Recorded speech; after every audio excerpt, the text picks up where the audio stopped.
Hi everyone. তো আজ সকালের ব্রেকফাস্টে মা বানিয়েছিল লুচি, মশালা ছোলে আর সিমুইয়ের পায়েস। কারণ আজ আজ ছিল রথযাত্রা আর আমি তো আছি মায়ের কাছে, মানে আমার বাড়িতে। আর আমাদের বাড়ির সামনে একটি মঠ আছে আর সেখান থেকেই রথ বের হয় আর এখানে মেলাও বসে। আর রথটা টানা হয় যেহেতু মেন রাস্তা থেকে, তো আমাদের এই গলি দিয়েই গাড়িগুলো যাতায়াত করে। এখনও বোধহয় রথ নিয়ে বের হয়নি, যার জন্য রাস্তাঘাট মোটামুটি ফাঁকা ফাঁকা। আর আমরাও বিকেল দিকেই যাব মেলাতে। আর বিকেলের আবহাওয়া দেখে আমি তো ভেবেছিলাম হয়তো বৃষ্টি নামবে। আর তারপর আমরা সবাই একসাথে দুপুরের লাঞ্চটাও সেরে নিই। যাই হোক, ঠাকুরের দয়ায় বৃষ্টি তো নামেনি। তারপর আমরা রেডি হয়ে যাই আর বেরিয়ে যাই মেলার দিকে। আর তখন আস্তে আস্তে ভিড়টা বাড়ছে। আর আমরা তো ভেতরের গলি দিয়ে যাচ্ছিলাম, কারণ এই রাস্তাগুলো ফাঁকাই থাকে। আর মেলায় যাচ্ছিলাম আমি, আমার মা, আমার দিদি, মাসি আর আমার ভাগ্নে।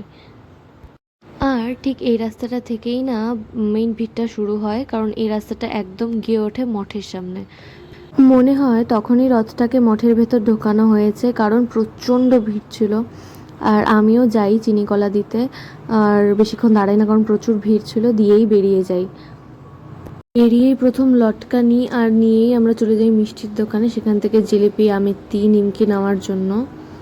ঠিক সেই সময়টাই এতটাই মানুষের ভিড় ছিল যে কোনো ফাঁকা জায়গাটুকুন ছিল না মানুষ দাঁড়াবে।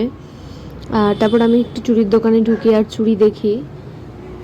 গরম আর মানুষের ভিড়ে ওখানে দাঁড়াতেই ইচ্ছে করছিল না। তারপর সামনে এই ব্ল্যাক চুড়িগুলো দেখি ভেলভেটের, তো সেগুলোই নিয়ে নিই। আর তারপর আমরা সবাই কুলফি খেয়ে নিই। আর এই কুলফিটা দারুণ টেস্ট ছিল, মানে এর আগেও আমি খেয়েছি, বাট এইটা আমার খুব ভালো লেগেছে। অ্যান্ড দেন কুলফিটা আমরা ওখানে দাঁড়িয়েই খেয়ে নিই। আর লিটারেলি ওখানে এতই ভিড় ছিল যে আমরা মানে শেষমেশ কিছু না কিনেই বাড়ি ফিরে আসি। এরপর তো মাসিরাও বাড়ি চলে যায় আর আমি আর মা ফ্রেশ হয়ে চা খেয়ে নিই। আর রাতে খাবারের জন্য মাকে আলাদা করে কিছু করতে বলি না, মহারাজা থেকে একটা থালি অর্ডার করে দিই। তো দুজনে ওটা থেকেই খেয়ে নিই। বাস, আজকের ব্লগ আমার এতটুকুই। টাটা।